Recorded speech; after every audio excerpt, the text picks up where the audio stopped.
When we started the company back in 2009, we really didn't know what we were getting into. And as I look back on it now, I feel extremely fortunate that I already had about 4 years of GTD under my belt, because when you step into an entrepreneurial role, you basically step into enormous complexity and a huge volume of things that you're responsible for. So you've got to be doing basically everything in the initial stages.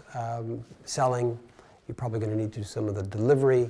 As soon as you begin to attract staff, you've got to begin to manage things. If you've got investors, then you've got stakeholders.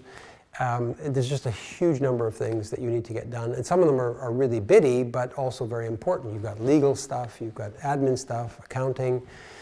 And certainly my experience of that was that without something that allowed me to externalize all of those commitments so that I could review them and make sure that I was beginning to deliver on them, or at least make priority decisions about what needed to be delivered and what could be held, I think I would have probably lost my mind. It was a lot.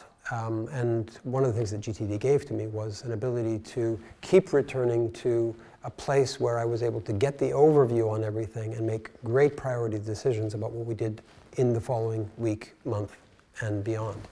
How does that happen?